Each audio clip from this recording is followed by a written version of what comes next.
యేసుక్రీస్తు నామమున మీకు అందరికీ కూడా శుభములు, వందనాలు తెలియజేస్తూ ఈ యొక్క ఆదివారపు ఆరాధనకు ప్రేమపూర్వకంగా మిమ్మల్ని అందరినీ ఆహ్వానిస్తున్నాను. ప్రభు మహాకృపను బట్టి మనందరినీ సజీవులకులో ఉంచి ఆయన సన్నిధికి ఆకర్షించినటువంటి ఆ ప్రభుని మనము గనపరిచి మహిమపరచుదాం. చిన్న మాట ప్రార్థన చేసుకొని ఈ దిన వాక్య భాగాన్ని మనం ప్రారంభించుకుందాం.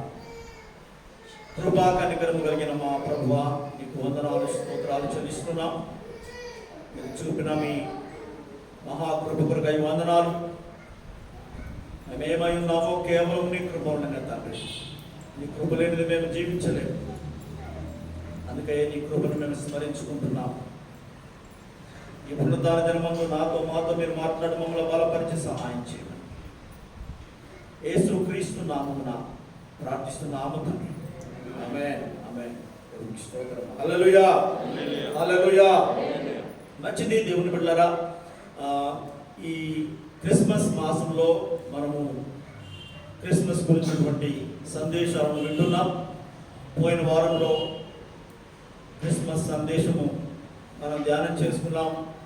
నేను పోయిన వారంలో చెప్పాను, కొన్ని ప్రశ్నలు మనం వేసుకొని ఆ ప్రశ్నలకు సమాధానాన్ని మనం వెతుకుతున్నాం. క్రిస్మస్ గురించినటువంటి కొన్ని ప్రశ్నలు. పోయిన వారంలో 2 ప్రశ్నలకు నేను కొంత వివరణ ఇచ్చాను. పోయిన వారము 2 ప్రశ్నలకు వివరణ ఇచ్చాను. వెన్ అండ్ వై, ఎందుకు క్రిస్మస్ జరుపుకోవాలి, ఎప్పుడు క్రిస్మస్ ప్రారంభమైంది, క్రిస్మస్కు ఎప్పుడు పునాది పడింది, అదేవిధంగా క్రిస్మస్ చెప్పండి ఎందుకు జరుపుకోవాలి, లేదంటే ఎందుకు ప్రాముఖ్యమైనది అనే విషయాలు నేను కొన్ని చెప్పాను. ఎప్పుడు పునాది పడ్డది? ఆది కాండములోనే 3వ అధ్యాయం 15వ వచనంలోనే క్రిస్మస్ అనేది ప్రారంభమైంది. ఎందుకు ఈ క్రిస్మస్ జరుపుకోవాల్సి వస్తుంది, ఎందుకు యేసు ప్రభు ఈ లోకానికి రావాల్సి వచ్చింది అని అన్నప్పుడు ఏం చెప్పాను? 3 విషయాలు చెప్పాను. మధ్యవర్తి కొరకు ప్రజలు కోరుకున్నారు. ఒక మధ్యవర్తి ఉంటే బాగుండు అని కోరుకున్నప్పుడు ఆ మధ్యవర్తిగా ఆయన రావాల్సి వచ్చింది. దేవునికి మనుషులకు మధ్యవర్తిగా రావాల్సి వచ్చింది. తర్వాత సాతాను యొక్క క్రియలను లయపరచడానికి ఆయన రావాల్సి వచ్చింది. 3వది మనందరికీ నిత్య జీవం ఇవ్వడానికి ఆయన రావాల్సి వచ్చింది. ఈ 3 విషయాలు చెప్పాను. ఇంకా వేరే విషయాలు ఉన్నాయి, అయినప్పటికీ ఈ 3 మాత్రమే చెప్పాను.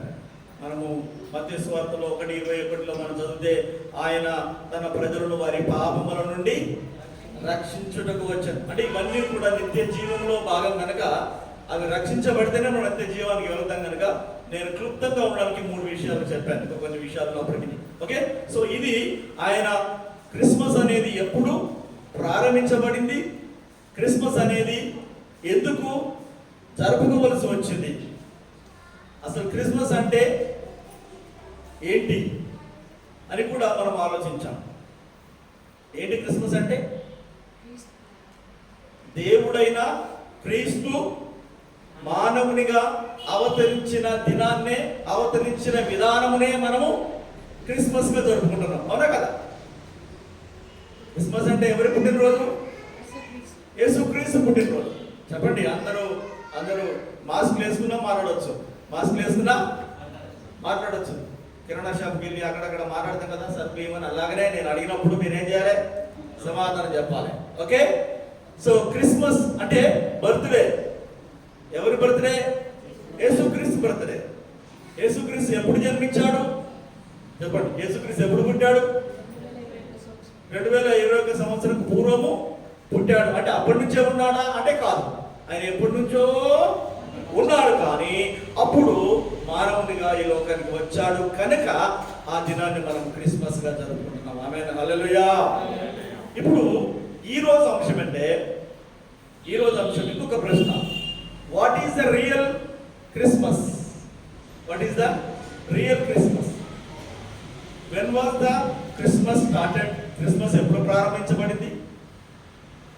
తర్వాత క్రిస్మస్ ఎందుకు ఏర్పాటు చేయబడింది? మూడవ ప్రశ్న, what is the real Christmas? నిజమైన క్రిస్మస్ అనగా ఏమిటి? క్రిస్మస్ అంటే మనం చాలా విషయాలు మనకు గుర్తుకొస్తాయి. అసలు నిజమైన క్రిస్మస్ ఏంటి? నిజమైన క్రిస్మస్ అంటే ఏంటి? అంటే ఉచిత క్రిస్మస్ కూడా ఉంటుందా అని మీరు అనుకోవచ్చు. నామకార్థంగా జరపబడే క్రిస్మస్లు ఉన్నాయి.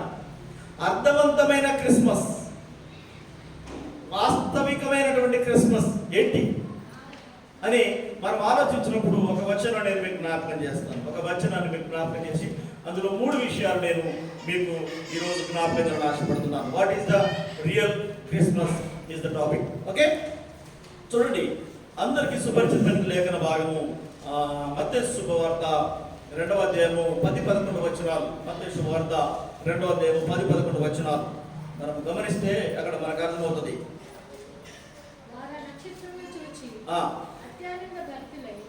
ఇంటిలోనికి వచ్చి తల్లి అయిన మరియను ఆ శిశువును చూచి సాగిలపడి ఆయనను పూజించి తమ పెట్టెలు విప్పి బంగారమును సామ్రాణిని బోళమును కానుకలుగా ఆయనకు సమర్పించింది. సో ఈ లేఖన భాగం మన అందరికీ తెలుసు. యేసుక్రీస్తు జననముల గురించి సమాచారమును తెలుసుకొని కొంతమంది జ్ఞానులు, ఇక్కడ మనకి ఎంతమంది అన్నది? ఎంతమంది అని చెప్పండి, ఎంతమంది ఉంది? జ్ఞానం ఎంతమంది అని చెప్పండి. జ్ఞానం అనేది ఓకే ఓకే రైట్. సో మనందరం చెప్పేది 3 జ్ఞానాలు అని చెప్పుతున్నాం. 3 జ్ఞానాలు వచ్చారని మనం చెప్తున్నాం. రైట్. సో అది అక్కడ మనం పక్కన పెట్టి యేసుక్రీస్తు జన్మించాడనే వార్తను వారికి వారుగా తెలుసుకొని వారికి వారుగా తీర్మానం చేసుకొని తూర్పు దేశం నుంచి సుమారుగా ఐగుప్తు ప్రాంతం నుంచి 80 మైళ్ళు అంటే సుమారుగా 140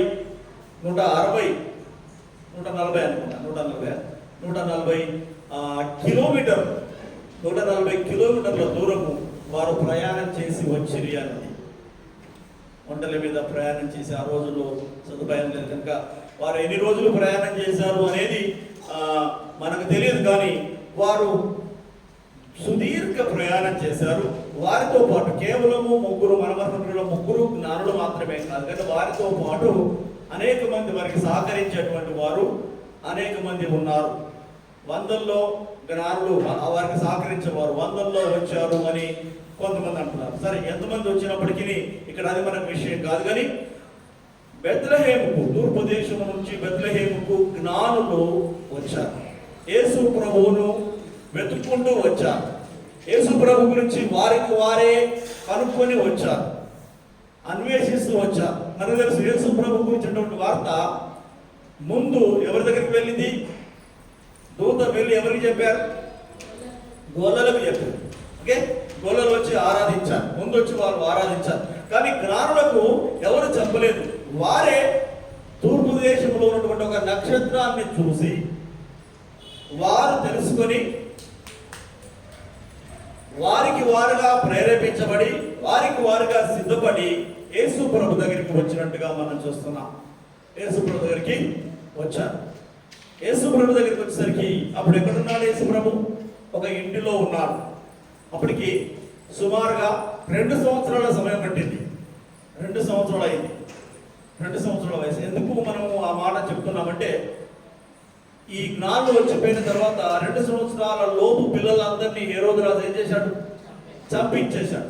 కనుక ఈ కారణం చేత సుమారుగా 2 సంవత్సరాల వయసు యేసు ప్రభుకు వచ్చి ఉండవచ్చునని అభిప్రాయం, పండితుల అభిప్రాయం. అంతేకాకుండా ఆయన పుట్టినప్పుడు ఉంచబడినటువంటి పశువుల శాలలో, పశువుల తొట్టులో యేసు ప్రభు లేడు. తాత్కాలికంగా అప్పటికప్పుడు పశువుల శాలలో, పశువుల తొట్టిలో ఆయన పరుండ పెట్టారు.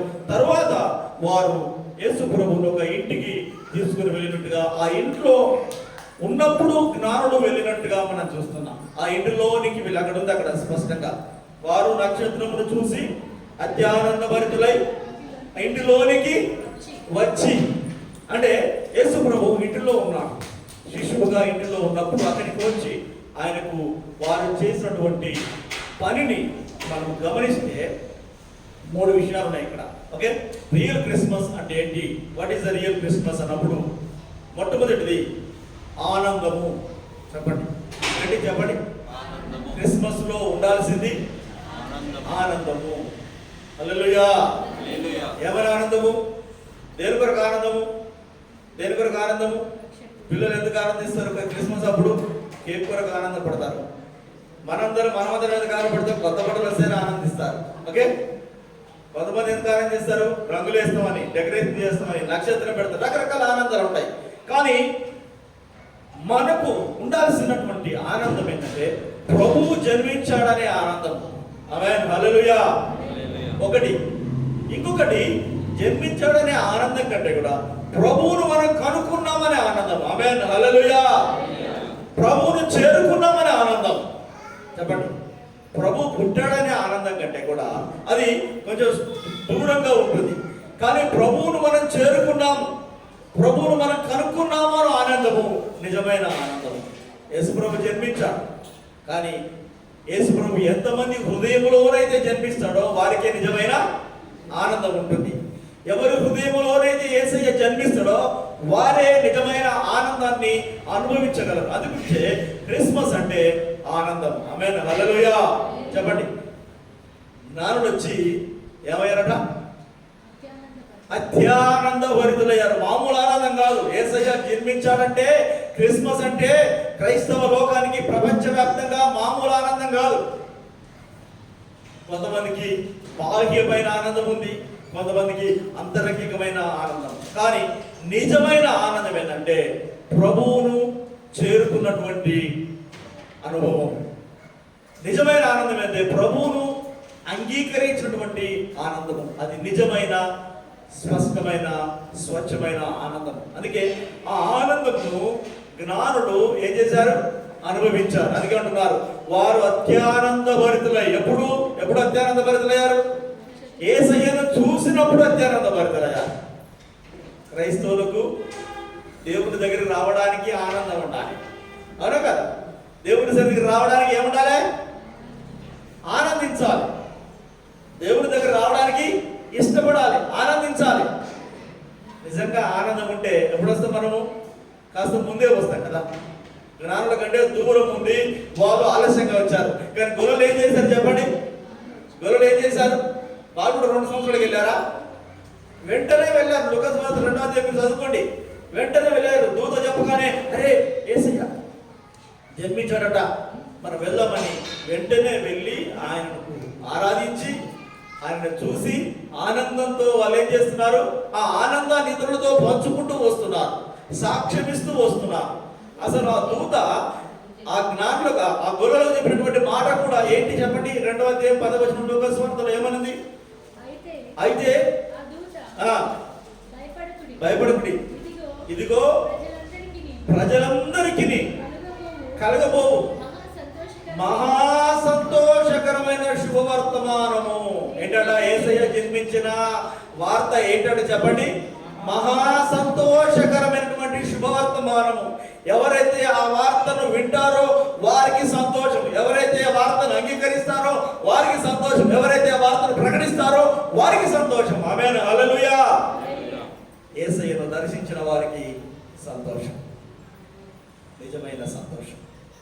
క్రిస్మస్ అంటే ఆనందం, దేవుని యందు ఆనందం, దేవుని బట్టి ఆనందం, దేవుని సన్నిధిలో ఆనందించడం నిజమైన క్రిస్మస్, నిజమైన క్రిస్మస్. అందుకే నెహెమ్యా గ్రంథంలో ఒక మాట ఉంది చూడండి. నెహెమ్యా గ్రంథము 8వ అధ్యాయం 10వ వచనం అనుకుంటా. The joy of the Lord is your strength అంట. 8వ అధ్యాయం 10వ వచనంలో యెహోవా యందు ఆనందించుట వలన మీరు బలము పొందుదురు. ఆమేన్, హల్లెలూయా. The joy of the Lord is your strength. దేవుని యందు ఆనందించడం వలన నీకు బలము పొందుదురు, నీకు బలము కలుగును, మనకు బలము కలుగును. కనుక క్రిస్మస్ అంటే చెప్పండి ఏంటిది? ఆనందం. క్రీస్తులో ఆనందము, క్రీస్తుని బట్టి ఆనందము, దేవుని సన్నిధిలో ఆనందించడం అనేది నిజమైన క్రిస్మస్ కు నిదర్శనం. ఆ జ్ఞానులు ఆ శిశువు అయిన యేసయ్యను చూడగానే వారు అత్యానంద భరితులయ్యారు. అది మొట్టమొదటిది. రెండవది అక్కడ ఆరాధన. రెండవది ఏంటిది? ఆరాధన. మొదటిది ఆనందం, రెండవది ఆరాధన. జ్ఞానులు ఏం చేశారు? శిశువును చూచి సాగిలపడి ఆయనను పూజించి ఏం చేశారా? సాగిలపడి ఆయనను పూజించారు. They worshipped him. ఆయనను ఆరాధించారు. ఆరాధించడం అంటే ఆయనను దేవునిగా అంగీకరించారు, ప్రభువుగా అంగీకరించారు, రాజుగా అంగీకరించారు, ఆయనను ఆరాధించారు. నిజమైన ఆరాధన. నిజమైన క్రిస్మస్ అంటే నిజమైన ఆరాధన. యోహాను సువార్త 4:24 మనందరికీ తెలుసు. దేవుడు ఆత్మ కనుక ఆయన ఆరాధించేవారు ఆత్మతో సత్యముతో ఆరాధించవలను. దేవుని ఆరాధించాలి. అందుకే ఇదే 2వ అధ్యాయం 2వ వచనం మనం చూసినప్పుడు జ్ఞానుడు వచ్చి హేరోదు రాజు దగ్గరికి వచ్చి వారితో చెప్తున్నాడు, ఆయనతో అంటున్నారు. ఆ మాటలు చూడండి. 2వ అధ్యాయం 2వ వచనం. మత్తయి, యూదుల రాజుగా పుట్టినవాడు ఎక్కడున్నాడు? తూర్పు దిక్కున మేము ఆయన నక్షత్రమును చూచి ఆయనను పూజింప వచ్చితిమని చెప్పిరి. ఆమేన్, హల్లెలూయా. ఎందుకు వచ్చారట వాళ్ళు? ఆయనను పూజించడానికి వచ్చారు. ఆయనను దేవుడని కొలవడానికి వచ్చారు. ఆయనను దేవుడని అంగీకరించి ఘనపరచడానికి వచ్చారు. దేవుని బిడ్డలారా, మన జీవితంలో ఒక ఉన్నతమైనటువంటి అనుభూతి ఎప్పుడు కలుగుతుందంటే ఆయనను ఆత్మతో సత్యముతో ఆరాధించినప్పుడు. ఆరాధించేటువంటి దినము క్రిస్మస్. చాలా విషయాలు ఉన్నాయి క్రిస్మస్లో, కానీ ఉండాల్సినవి ఉండట్లేదు. కొన్నిసార్లు యేసయ్యకే స్థానము ఇవ్వట్లేదు. కనుక క్రిస్మస్, నిజమైన క్రిస్మస్ అంటే ఆనందము. నిజమైన క్రిస్మస్ అంటే ఏముండాలి? ఆరాధన. ఆత్మతో సత్యముతో ఆయనను ఆరాధించే వారంగా ఉండాలి. ఓకే, మనము వేగంగా వెళ్దాం. క్లుప్తంగా నేను సందేశాన్ని ఇస్తాను. మూడవది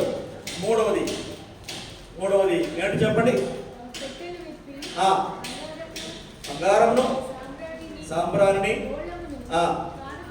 కానుకలుగా ఇచ్చింది. మూడవది అంటే అర్పణ. ఏంటి చెప్పండి? అర్పణ. మొట్టమొదటి ఆనందము, రెండవది ఆరాధన, మూడవది అర్పణ.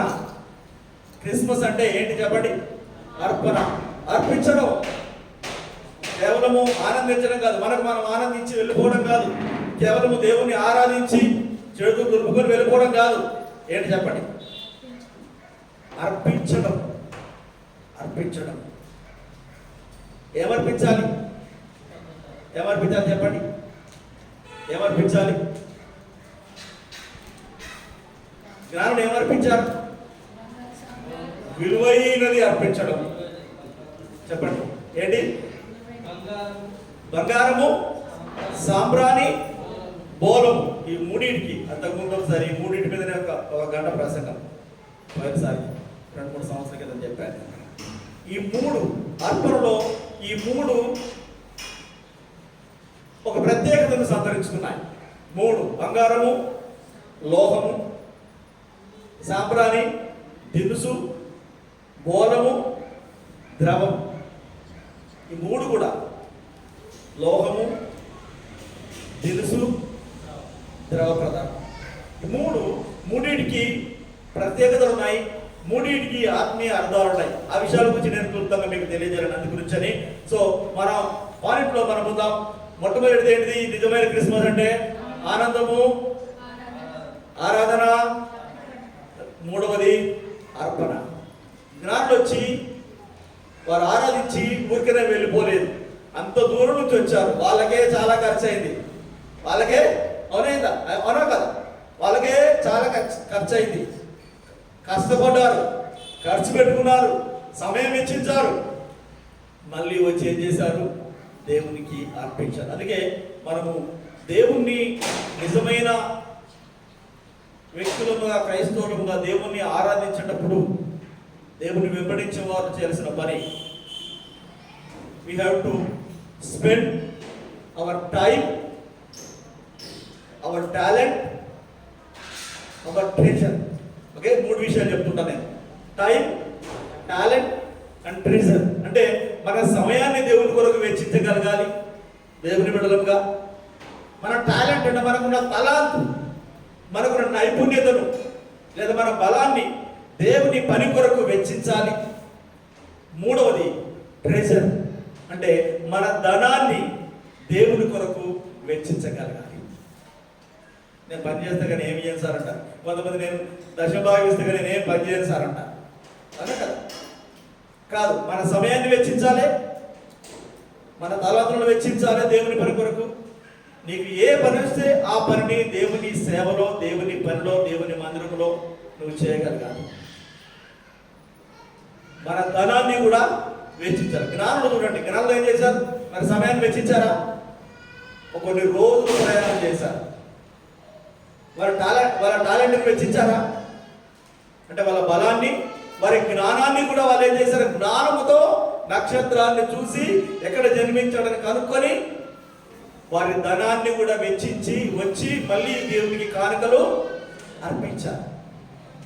అది నిజమైన భక్తి, అది నిజమైన భక్తికి నిదర్శనం. కనుక దేవుడు బిడ్డలారా, ఇక్కడ మొట్టమొదటి మనం చూద్దాం. మొట్టమొదటి బంగారం. మొట్టమొదటి ఏమి చెప్పండి? ఎప్పుడైనా ఇచ్చామా మనం? చెప్పండి. యేసు ప్రభుకి ఎవరైనా బంగారం ఇచ్చారా?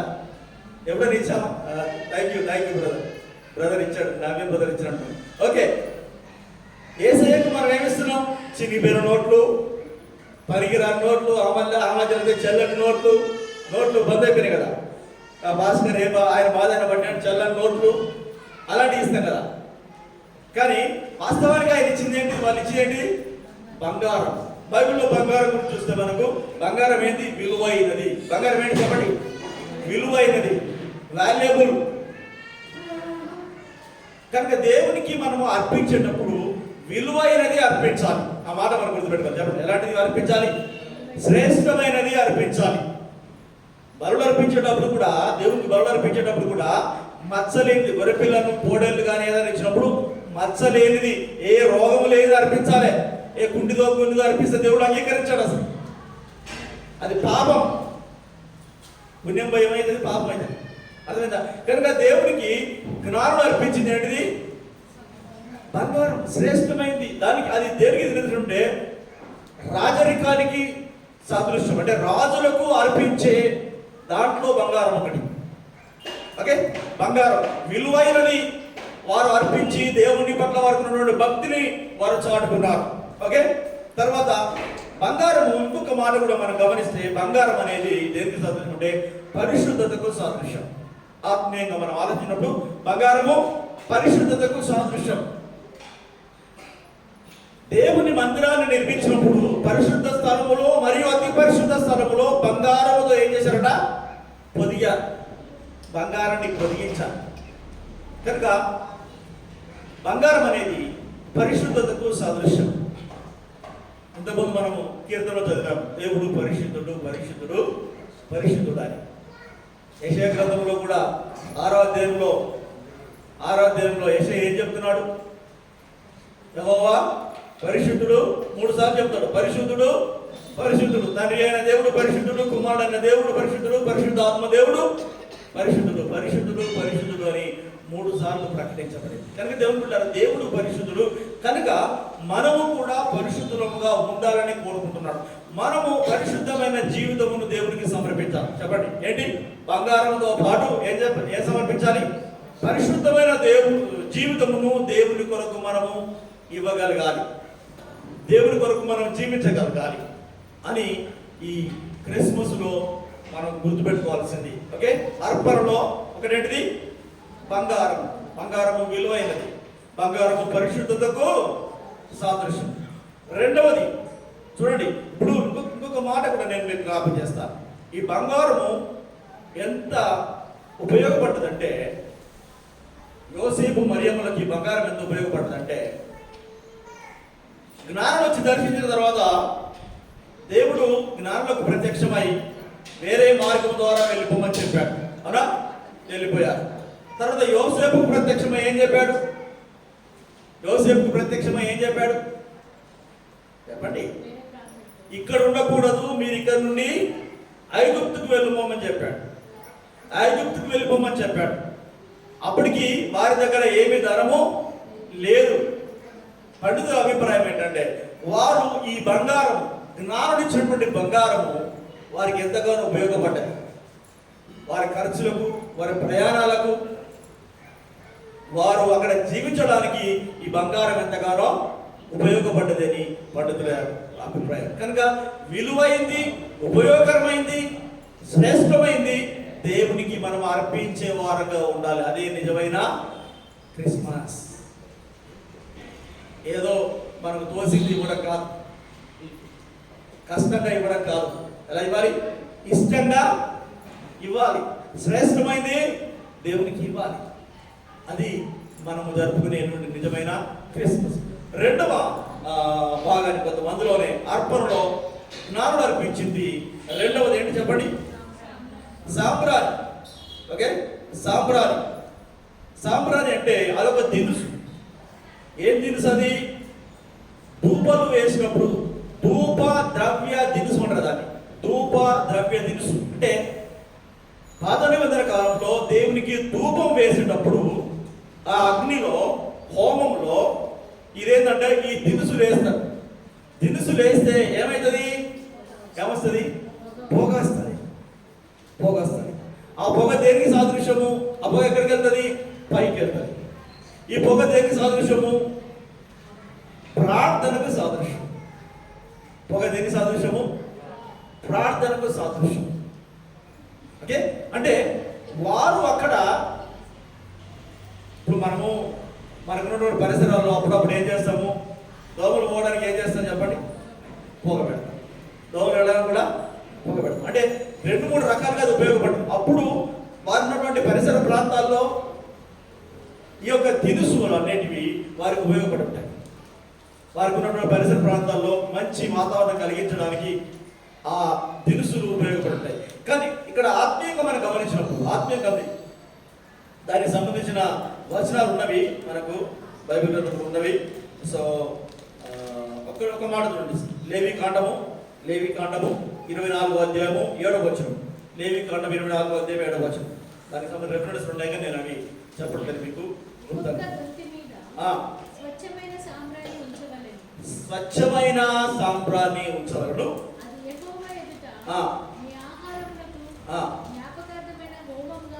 హోమముగా ఉండును. హల్లెలూయా. హోమం వేయడానికి ఈ సాంబ్రాన్ని వేస్తారు. సాంబ్రాణి పొగ పైకి వెళ్తుంది. అది మనకు ప్రార్థనకు ధూపం వలె. ఏమంటారు దాన్ని? ధూపం వలె. ధూపం వలె మన ప్రార్థన పైకి వెళ్తుంది. కనుక దేవునికి మనం అర్పించేటప్పుడు విలువైనవి అర్పించాలి, ఉపయోగపడేటివి అర్పించాలి. మనకు ఉపయోగపడనివి కాదు, మనకేం పని చేయదు కదా అని దేవునికి ఇవ్వడం కాదు. దేవుని పని కొరకు ఉపయోగపడుతుందా లేదా అని ఆలోచించి మనం దేవునికి అర్పించాలి. దేవునికి విలువైందా కాదా అని ఆలోచించి మనం ఆలోచించాలి, ఇవ్వాలి. ఉపయోగపడేటివి, విలువైనవి, శ్రేష్టమైనవి దేవుని కొరకు, దేవుని సేవ కొరకు మనం అర్పించే వారంగా ఉండాలి. అదే నిజమైన క్రిస్మస్ ఆనందం. ఆమేన్. హల్లెలూయా, హల్లెలూయా. కనుక సాంబ్రాణి ఒక దినుసు, అది ప్రార్థనకు సాదృశ్యం. క్రిస్మస్లో ఏముండాలి? పరిశుద్ధత ఉండాలి. క్రిస్మస్లో ఏముండాలి? ప్రార్థన ఉండాలి. మూడవది బోళం. బోళం అంటే ఇది ద్రవం. బోళం అంటే ఏంటి తెలుసా? బోళం అంటే ఏంటిది? సుగంధ ద్రవ్యం. ఏంటిది? సుగంధ ద్రవ్యం. మన భాషలో చెప్తే పర్ఫ్యూమ్. మన భాషలో చెప్పంటే అత్తరు. కొత్త నిబంధనలో ఉన్నాయి అత్తరు. ఓకే, స్త్రీ వచ్చి యేసుప్రభుకి ఏం పూసింది? అత్తరు పూసింది. సో ఈ అత్తరు అనేది జటామాంసి అనేది జటామాంసి, ఇంకొక మాట దాని జటామాంసి 45వ కీర్తనలో ఉన్నది. ఓకే, దాని గురించి సో సామెతల గ్రంథంలో ఉంది, పడక మీద బోలము చల్లారని ఉంది. ఓకే, సో ఈ విధంగా అది కూడా ఈ బోలం అనేది ఏ విషయం చెప్పండి, సువాసన ఇస్తుంది. ఆమేన్, హల్లెలూయా హల్లెలూయా. యేసు ప్రభు అంటే మనము జనరల్గా ఆలోచిస్తే బంగారం ఏమో వారు వాడుకోవడానికి ఉపయోగపడేది, సాంబ్రానేమో వారి వాతావరణాన్ని ఏం చేయడానికి, క్రిమి కీటకాల నుంచి రక్షింపబడడానికి ప్రొటెక్షన్ కొరకు ఉపయోగపడుతుంది. మూడవది అక్కడ దుర్గంధాన్ని దుర్వాసనను పోగొట్టుకోవడానికి ఈ బోలము ఉపయోగపడింది. స్ప్రే లేదా పర్ఫ్యూమ్, అత్తరు, జటామాంసి, ఈ విధంగా అలాంటి పదాలు బైబిల్ గ్రంథంలో రాయబడ్డాయి. కనుక దేవుని బిడ్డలారా, ఈ బోలము లేదా అత్తరు దేనికి సాదృశ్యం అంటే మంచి సాక్ష్యం. చెప్పండి ఏంటి సాక్ష్యం, సువాసన. మనం ఎందుకు పిలువబడ్డామట, మనం ఎందుకు పిలువబడ్డాం? పరిమళ వాసనగా ఉండడానికి మనం పిలువబడ్డాం. పరిమళ వాసనగా ఉండడానికి మనము పిలువబడ్డాం. దేవుని సన్నిధిలో మనం పరిమళ వాసనగా ఉండడానికి పిలువబడ్డాం కనుక మనము మంచి సాక్ష్యము కలిగి ఉండాలి. మంచి సాక్ష్యము కలిగి ఉండాలి. ఇంట్లో, సంఘములో, బయట అంతటా మంచి సాక్ష్యము కలవారమై ఉండాలి. సో ఈ మాట, ఈ 3 విషయాలు మనం అర్పించట్లో ఉండే విధంగా మనం చూసుకోవాలి. అంటే భౌతికంగా, వస్తుపరంగా మనం అర్పించడమే కాకుండా ఆత్మీయంగా పరిశుద్ధమైన జీవితం కలిగి ఉండాలి. తర్వాత ప్రార్థనా జీవితం కలిగి ఉండాలి. మూడవది మంచి సాక్ష్యం కలిగి ఉండాలి. ఇతరులకు సువాసన వెదజల్లే వారంగా ఉండాలి. మన మాట ద్వారా, మన క్రియల ద్వారా, మన సహవాసం ద్వారా వారు సంతోషించి ఆనందించే విధంగా, వారికి మేలుకరంగా, వారికి దీవెనకరంగా మనం మారాలి. సువాసన వెదజల్లాలి. గొల్లలు ఏం చేశారట? యేసుక్రీస్తు గురించి ప్రకటిస్తూ వచ్చారు. సంతోషంతో ఆ సంతోషం ఇతరులకు ప్రకటిస్తూ వచ్చారు. అలా ప్రకటించడమే నిజమైన క్రిస్మస్. చెప్పండి ఏంటి? అలా ప్రకటించడమే నిజమైన క్రిస్మస్. ఓకే, కనుక మళ్ళీ మనము ప్రారంభం నుంచి 3 విషయాలు ఏం చెప్పారు? నిజమైన క్రిస్మస్ అంటే ఏంటిది? ఆనందం ఉండాలి, ఆరాధన ఉండాలి, అర్పణ ఉండాలి. అర్పణలో మనం ఏమర్పించాలి? బంగారము, సాంబ్రాణి, బోలం, అంటే విలువైనవి, శ్రేష్టమైనవి, ఉపయోగకరమైనవి మనము అర్పించాలి. ఆత్మీయంగా మనం ఆలోచిస్తే పరిశుద్ధమైన జీవితమును ప్రభుకు మనము ఇవ్వగలగాలి. తర్వాత మంచి ప్రార్థనా జీవితం మనము కలిగి ఉండాలి. మంచి సాక్ష్యము మనం కలిగి ఉండాలి. ఇవి ఎప్పుడైతే కలిగి ఉంటామో అదే నిజమైన క్రిస్మస్. ఆమేన్, హల్లెలూయా హల్లెలూయా. ఇవి లేకుండా మనం ఎన్ని స్టార్లు పెట్టుకున్నా, ఎంత డెకరేషన్ చేసుకున్నా, ఎన్ని పిండి వంటలు వండుకున్నా, ఎన్ని కొత్త బట్టలు వేసుకున్నా ఏంటి చెప్పండి? శూన్యమే, నిష్ప్రయోజనమే. కనుక దేవుని బిడ్డలారా, మనం అందరం కూడా ఎలాంటి క్రిస్మస్ జరుపుకోవాలి? నిజమైన క్రిస్మస్. ఆమేన్, హల్లెలూయా. నిజమైన క్రిస్మస్ మనం జరుపుకోవాలి. నిజమైన క్రిస్మస్ జరుపుకోవాలి. త్యాగపూరితమైనటువంటి క్రిస్మస్. క్రిస్మస్లో చాలా మంది త్యాగం చేశారు. మనం ఈ క్రిస్మస్ అనుభవిస్తున్నామంటే చాలా మంది త్యాగం చేశారు. ఎవరెవరు త్యాగం చేశారు చెప్పండి? ఎవరెవరు త్యాగం చేశారు చెప్పండి? ఎవరు త్యాగం చేశారు? దేవుడు త్యాగం చేశాడు. దేవుడు ఏం త్యాగం చేశాడు? యోహాను 3:16 తెలుసు కదా? తన అద్వితీయ కుమారుని, ఏకైక కుమారుని మనకు అర్పించడం ద్వారా అతను ఏం చేశాడు? ఒకే ఒక కుమారుని మనకు అర్పించడం, త్యాగం చేశాడు. రెండవది ఎవరికి త్యాగం చేశారు? యేసుక్రీస్తు త్యాగం చేశాడు. యేసుక్రీస్తు ప్రభు త్యాగం చేశాడు. ఏం త్యాగం చేశాడు? ఆయన ఏం త్యాగం చేశాడు చెప్పండి? ఆయన ఏం త్యాగం చేశాడు? ఏం త్యాగం చేశాడు యేసయ్య? తన దైవత్వాన్ని త్యాగం చేశాడు.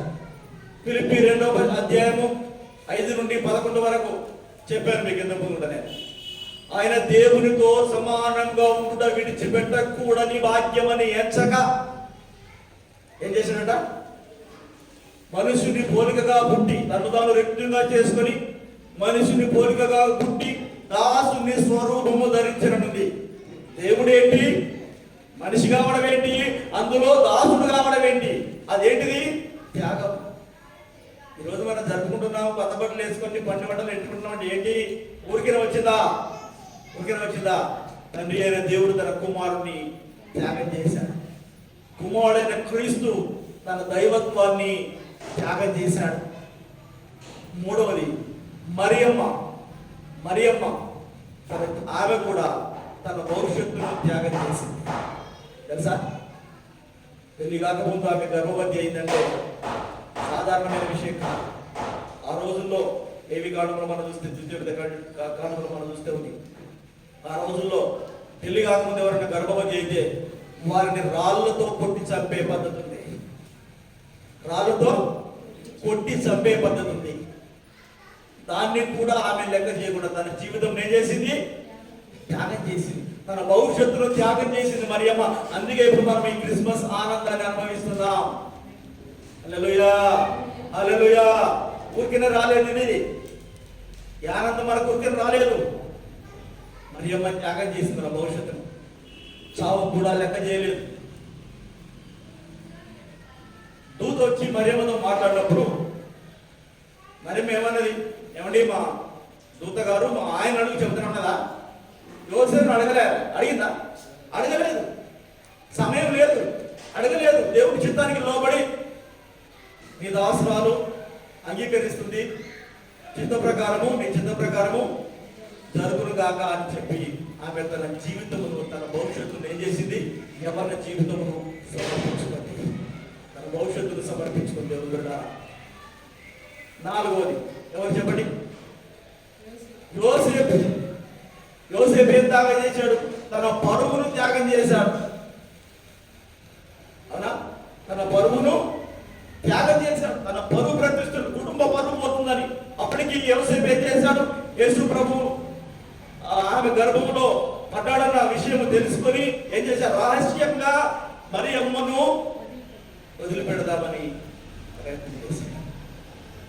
దేవుడు అతన్ని దర్శించి మాట్లాడినప్పుడు మళ్ళీ తన నిర్ణయాన్ని మార్చుకొని మరియమ్మతో కలిసి జీవించాడు. దేవుడు ఇట్లారా మనం అనుభవిస్తున్న ఈ ఆనందం, మనం జరుపుకున్న ఈ సెలబ్రేషన్ ఊరికినే వచ్చింది చెప్పండి? ఊరికినే వచ్చింది కాదు. ఎంతో మంది త్యాగం చేశారు. దేవుడు, క్రీస్తు, అదేవిధంగా మరియమ్మ. దేవుడు త్యాగం చేశాడు, మానవుడు త్యాగం చేశాడు. అందుకే మనకి క్రిస్మస్. మరి మనమేం త్యాగం చేస్తున్నాం? మనమేం త్యాగం చేస్తున్నాం? నాలుగు త్యాగం చేశారు విన్నాం. మనమేం త్యాగం చేస్తున్నాం? మన త్యాగం ఎంతవరకు ఉంది అని మనం ప్రశ్నించాలి. మనం ఏమైనా త్యాగం చేస్తున్నామా? దేవుని కొరకు, దేవుని కొరకెరికి ఏమైనా త్యాగం చేస్తున్నావా? అందుకు ఒక స్టోరీ చెప్పాను, మీకు గుర్తుందో లేదు, ఎంతమంది గుర్తుందో లేదు. కోతకాల పండుగ వచ్చినప్పుడు గుర్తుందా? మేక, కోడి గుర్తుందా మీకు? కోతకాల పండుగ వచ్చినప్పుడు, కోతకాల పండుగ వస్తుంది, వరి పండుగ వచ్చినప్పుడు అందరూ కూడా విశ్వాసాలు అందరూ కూడా క్రిస్మస్ అనుకున్నాం. క్రిస్మస్ వచ్చినప్పుడు అందరూ కూడా కానుకలు తీసుకొని వస్తున్నారట. దేవుని సేవ కొరకు, పండుగ అవసరాల కొరకు, అక్కర్ల కొరకు అందరూ కూడా కానుకలు తీసుకొని వస్తున్నారట. అన్ని కానుకలు తీసుకొని వస్తున్నారట. తీసుకొని వస్తుంటే ఆ చర్చి ముందు ఒక మేకను కట్టేశారట. ఎవరో మేకనిస్తే మందిరం ముందు కట్టేశారట. అక్కడ ఒక కోడి కూడా ఉందట. దేవుడికి ఇచ్చారు, కోడి ఉంది, మేక ఉంది. అందరూ మందిరానికి తీసుకొచ్చి కానుకలు సమర్పించడం చూసి ఈ కోడి అన్నదట మేక అందరూ ఏదేదో వారు పురాణాలతో తీసుకొచ్చి ఇస్తున్నారు. మరి మనం కూడా ఏమైనా ఇస్తాం పోలే, మనం ఇట్లా ఖాళీగా ఎలా ఉందాము, మనం కూడా ఏదైనా ఇద్దాము, మనం కూడా ఏదైనా సమర్పించుకుందాము మందిరానికి, దేవునికి అని అన్నదట. ఇప్పుడు మేకన్నదట. సరే చెప్పు, మరి ఏమిద్దామో చెప్పు అన్నదట. ఎవరితోని? కోడితోని. ఏమి ఇద్దామో చెప్పు అంటే నేనైతే గుడ్డిస్తాను చెప్తారా ఏమన్నది? కోడి ఏమన్నది? నేను గుడ్డునిస్తాను దేవుని కలదట. సరే మరి నేనేమి ఇవ్వాలని మేక పెడితే మేక గుడ్డు పెట్టదు కదా, మేక గుడ్డు పెడతా, మేక గుడ్డు పెట్టదు కదా. మరి నేనేమి ఇవ్వాలి అన్నప్పుడు కోడి కదా, ఇక నువ్వేమి ఇస్తావు? నువ్వు బిర్యానీ చేయమన్నారా? మేకనేమేమన్నారా? అర్థమైందా మీకు? బిర్యానీ చేయమన్నారా? బిర్యానీ చేయడం అంటే అర్థం ఏంటి తెలుసా? బిర్యానీ చేయడం అంటే ఏంటిది? బిర్యానీ చేయడం అంటే ఏంటిది? చచ్చిపోమని అర్థం. ఇక నువ్వు చచ్చిపో, బిర్యానీ అంటే చచ్చిపో అని చెప్పింది. కోడికి ఏం లేదు, కోడికి సావేం రాదు. ఏంటి? ఒక గుడ్డు పోయింది కానీ బతికే ఉంటుంది. మేక ఏం చేయాలి? మొత్తం చచ్చిపోవాలి. నువ్వు బిర్యానీ అయిపోవాలన్నా చెప్పడం ఎంత సులభం. చాలామంది విశ్వాసులు కూడా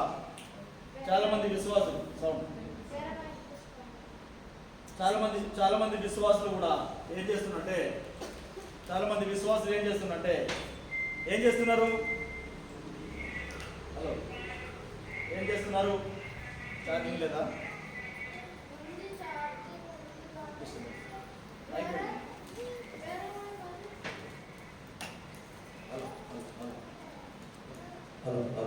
సో చాలా మంది ఏం చేస్తున్నారు? విశ్వాసులు ఏమిస్తున్నారు? ఏమంటున్నారు? పాస్టర్ గారు మేమైతే గుడ్డిస్తాము మీరు బిర్యానీ అయిపోయింది అంటున్నారు. అవునా కదా? గుడ్డిస్తాము మీరు బిర్యానీ అయిపోయింది అంటున్నారు. క్రిస్మస్ వచ్చినప్పుడు మేమేదో ఇస్తాము, మొత్తం మీరే చూసుకుంటాను. దేవుడు పిల్లారా, దేవునికి మనము ఏం చేయాలి? శ్రేష్టమైనవి సమర్పించుకోవాలి. పోయిన వారం నేను ప్రకటించాను, దీనికి పెయింట్లు వేయాలి, ఖర్చు ఉంది, మిగతా ఖర్చు ఉండే కనుక క్రిస్మస్ అప్పుడు చాలా మంది మనలోకి ఏమని పడేదంటే సంవత్సరం అంతా ఏం చేయరు, క్రిస్మస్ వచ్చినప్పుడు 1000 రూపాయలు 2000 ఇచ్చేసి బియ్యం ఇస్తున్నట్టు కొంతమంది, లేకపోతే నేను ఇది ఇస్తున్నాను అది ఇస్తున్నాను, ఒక 1000 2000 సమర్పించుకుంటారు. అందుకే ఇక సంవత్సరం అందరిలో వాళ్ళ సమర్పణ అదే. ఇక దశభాగం ఇవ్వరు, చర్చిలో ఇంకా ఏమి దేవుల్లో పాల్పొందరు. సంవత్సరం ఒకసారి 2000 ఒక 1000 ఇచ్చేసి నేను ఒక రైస్ బ్యాగ్ ఇస్తానని చెప్పేసి చేతులు దొరుకుతుంటారు. అదేంటంటే గుడ్లు ఇవ్వడం. దాని అర్థం ఏంటి? నేను ఒక గుడ్డి ఇస్తాను, సంవత్సరం ఒక గుడ్డి ఇస్తాను, మీరు బిర్యానీ అయిపోండి అని చెప్పాను. అది కాదు. పోయిన వారం నేను చెప్పాను, మీరు అడ్వాన్స్ ముందే ఖర్చుల కొరకు ఇవ్వను. నేను అంటే ముఖస్థుతి కొరకు చెప్పట్లేదు. పోయిన వారం నేను కవర్ చూశాను, కవర్లో 10,000 ఉన్నాయి. దాంట్లో రాయబడింది అంటే ఇది ప్రత్యేకంగా క్రిస్మస్ ఖర్చుల కొరకు రాశారు. అదే పోయిన వారం ప్రకటించాను. అది ఎవరు కాదు, బ్రదర్ అగస్టిన్ 10,000 క్రిస్మస్ సెలబ్రేషన్స్ కానీ అతడు అందులో పెట్టాడు. వెంటనే పిలిపించి రంగులు ప్రారంభించాం. దీనికి 20,000 ఖర్చు అయింది. 10,000తో ప్రారంభించాం, 20,000 ఖర్చు అయింది. నేను ఎందుకు చెప్తున్నంటే మనం ఏదో ఫస్ట్ తారీఖు కరెక్ట్గా ఆన్ టైం దశమభాగం ఇచ్చేదాన్ని. ఎవ్రీ మంత్ ఫస్ట్ తారీఖు రోజున నా అకౌంట్లోకి డబ్బులు వస్తాయి. దశమభాగం ఇస్తూ 10,000 దీని కొరకు క్రిస్మస్ సెలబ్రేషన్స్ కొరకు అంటే నేను ఎందుకు చెప్తున్నంటే మనం దేవునికి ఏదో ఒకటి నామకార్థంగా అప్పుడప్పుడు ఇవ్వడం కాదు. నిజమైన భక్తి, నిజమైన త్యాగం, సమర్పణ అంటే దేవుని కొరకు శ్రేష్టమైంది ఇవ్వడం. పెయింట్ వేసినప్పుడు పని కావాలి, పని ఉంది రమ్మంటే ఆయన డ్యూటీని పక్కన పెట్టేసి ఇక్కడికి వచ్చి ల్యాప్టాప్ తెచ్చుకొని డ్యూటీలో సైన్ ఇన్ అయ్యి ఇక్కడ బోర్డుని ఫిట్ చేయడం కానీ ఇక్కడ చేయడానికి ఎవరు అందుబాటులో లేకపోతే ఆయన వచ్చి ఇక్కడ ఉండి డ్యూటీకి అటెండ్ అయ్యి పని చేశాను. అర్థమవుతుందా? ఏముండాలి? మనకు మనస్సు ఉండాలి. దేవునికి వలన ఏముండాలి? ఆయన పెద్ద ధర్మకుడు కాదు, ఆయన ఒక్కడే పని చేసి ఉండాలి. ఇంట్లో భార్య కూడా పని చేయట్లేదు. ధనం కాదు, మనకి ఏముండాలి చెప్పండి? ఏముండాలి?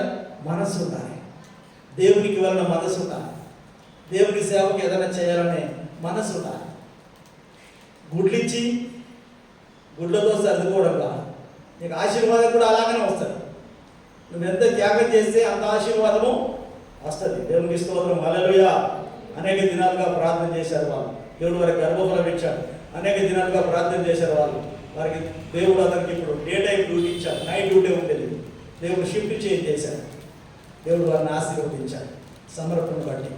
నేను ఎందుకు చెప్తున్నంటే, క్రిస్మస్ అంటే ఏదో సంవత్సరానికి ఒకసారి మనము 1000-2000 ఇచ్చి చేతులు కొనుక్కోవడం కాదు. దేవుని సేవకు శ్రేష్టమైంది మన సమయాన్ని,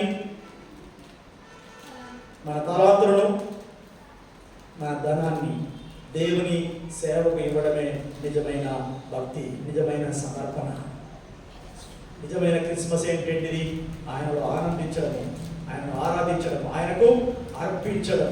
ఏమర్పిస్తున్నాం మనం దేవునికి, ఏమిస్తున్నాం అనేది మనం ప్రశ్నించుకున్నాం, ప్రార్థన చేసుకున్నాం, కళ్ళు వస్తున్నాం.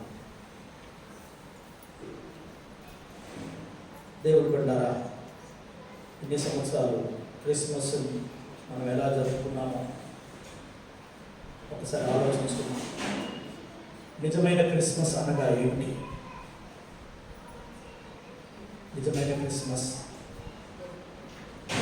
త్యాగంతో కూడింది. ఈ క్రిస్మస్ మనకు ఎలా వచ్చింది? ఎంతోమంది త్యాగం చేస్తే వచ్చింది. తండ్రి అయిన దేవుడు త్యాగం చేశారు, కుమారుడైన దేవుడు త్యాగం చేశాడు, మరియమ్మ తన భవిష్యత్తును త్యాగం చేసింది, యోసేపు తన పరువును త్యాగం చేశారు. నీవు నేను ఏం త్యాగం చేస్తున్నాం? దేవుని కొరకు, దేవుని సేవ కొరకు ఏం త్యాగం చేస్తున్నాం? ఒకసారి మనం ఆలోచించుకున్నాం. మనకున్న దాంట్లో నుంచి శ్రేష్టమైనది దేవుని కొరకు ఇవ్వగలుగుతున్నామా? మనకున్న దాంట్లో శ్రేష్టమైనది, విలువైంది. జ్ఞానులు వచ్చారు, వారు అన్యులే కానీ దేవుణ్ణి వారు దర్శించుకున్నారు. వారి సమయాన్ని వెచ్చించారు, వారి తలాంతులను వెచ్చించారు, వారి ధనాన్ని వెచ్చించారు. వారి శ్రేష్టమైనవి యేసయ్యకి ఇచ్చారు. బంగారం, సాంబ్రాణి, గోళం, విలువైనవి, ఉపయోగకరమైనవి యేసయ్యకి ఇచ్చారు. నీవు నేను ఏమిస్తున్నాం యేసయ్యకు? దేవుని సేవ కొరకు ఎలాంటి త్యాగపూరితమైనటువంటి సమర్పణ నువ్వు చేసుకుంటున్నావు? దేవునికి ఏమర్పిస్తున్నావు? దేవుని బిడ్డ. నిజమైన క్రిస్మస్ నువ్వు జరుపుకోవాలంటే, ఆ సంతృప్తి నువ్వు పొందుకోవడానికి ఆయన యందు మనం ఆనందించాలి. ఆయన సన్నిధికి వచ్చి ఆనందించాలి, ఆయనను మనం ఆరాధించాలి, ఆయనకు మనం అర్పించాలి, త్యాగపూరితంగా అర్పించాలి. త్యాగపూరితంగా యోసేపు మరియమ్మలతో పాటు మనం కూడా కొంతైనా వారి భవిష్యత్తును, వారి యొక్క పరువు ప్రతిష్టలను త్యాగం చేశారు. అంత చేయాల్సిన అవసరం లేదు. మనకున్నటువంటి దాంట్లో కొంతైనా దేవుని సేవ కొరకు, దేవుని పని కొరకు మనం త్యాగం చేయలేమా? అలా త్యాగం చేయకుండా ఏ విధంగా మనం క్రిస్మస్ ఆనందాన్ని పొందుకోగలం? ఏ విధంగా క్రిస్మస్ ఆశీర్వాదం మనం పొందుకోగలము? దేవుని పట్ల దేవునికి ఇస్తే దేవుడు అనేక రెట్లు మనకిస్తాడు. ఇప్పుడు మీకు ఇవ్వకూడదు అని చెప్పిన ప్రకారం దేవునికి ఇవ్వడం ద్వారా మనం పొందుకుంటాం. దేవునికి ఇస్తే మనం పొందుకుంటాం. దేవునికి ఇద్దాం. ప్రభువానికి స్తోత్రం. దేవునికి సమర్పించుకుందాం. ఇంతబడిన వాక్యం కొరకు మధ్యలో బ్రదర్ నవీన్ గారు ప్రార్థన చేస్తారు. దేవునికి స్తోత్రాలు చేస్తాం.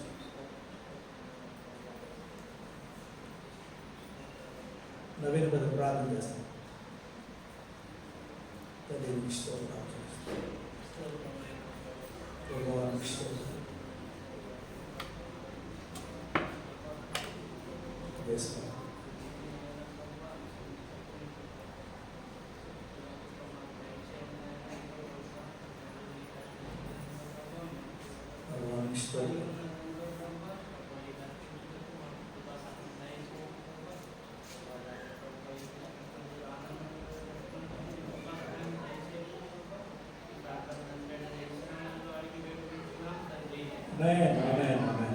స్తోత్రం.